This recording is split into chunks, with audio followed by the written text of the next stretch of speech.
সারা মাস কাজ করার পরও বেতন পান না এক নারী শ্রমিক। গোপন কক্ষে একান্তে সময় দিলেই বেতন দেওয়া হবে এমন শর্ত দেওয়া হয় তাকে, কিন্তু এতে রাজি হন না ওই শ্রমিক। এভাবে দিন, সপ্তাহ, মাস অতিবাহিত হয়। তীব্র অর্থ সংকটে পড়ে এক পর্যায়ে রাজি হন ভুক্তভোগী নারী।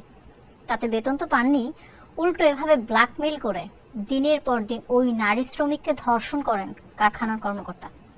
আটকে রেখে এবং চাকরি থেকে বরখাস্তের ভয় দেখিয়ে নারী শ্রমিকদের দিনের পর দিন ধর্ষণ করার গুরুতর অভিযোগ উঠেছে কোয়ালিটি ইন্টিগ্রেটেড অ্যাগ্রো লিমিটেড নামের একটি কারখানার ডেপুটি ইনচার্জ মেহেদী হাসান বাবুর বিরুদ্ধে। কারখানাটির অবস্থান মাধবপুর উপজেলার চৌমুহনী ইউনিয়নের কালিকাপুর গ্রামে।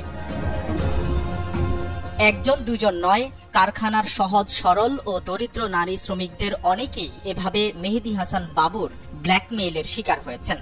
তবে মান সম্মান হারানোর ভয়ে তারা কেউই ক্যামেরার সামনে মুখ খোলেননি। এক্ষেত্রে ব্যতিক্রম ঝর্ণা আক্তার ঝুমু নামের সবার বড় স্যার মেহেদী হাসান বাবু। উনি আমাকে আমার ইচ্ছার বিরুদ্ধে আমার সাথে নানান ধরনের কাজ করে। সে বলে আমি যদি ওনার সাথে সম্পর্ক না করি বা কথা না বলি, সে যেখানে বলে সেখানে না যায়, তাহলে আমাকে চাকরি থেকে বের করে দেওয়া হবে। তাছাড়া আমি গরিব ফ্যামিলির মেয়ে, যদি আমার চাকরি থেকে বের করে দেওয়া হয় আমার ফ্যামিলি চলবে না, যার কারণে সে যা বলে আমি তাই করি। এখানে আমি স্যার ও নাকি আমি কোম্পানিতে ঢোকার আগে আরো অনেক মেয়ের সাথে নাকি এরকম হয়েছে।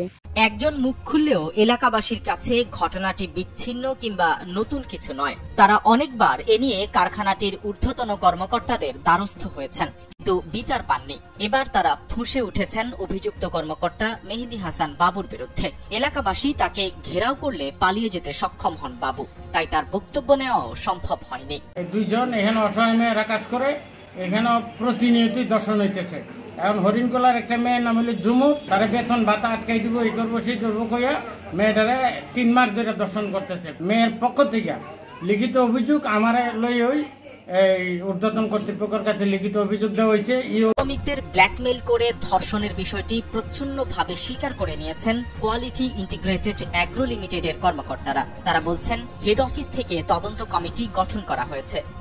আমাদের ঢাকা থেকে আমাদের মালিক পক্ষ থেকে অডিট টিম পাঠাইছে।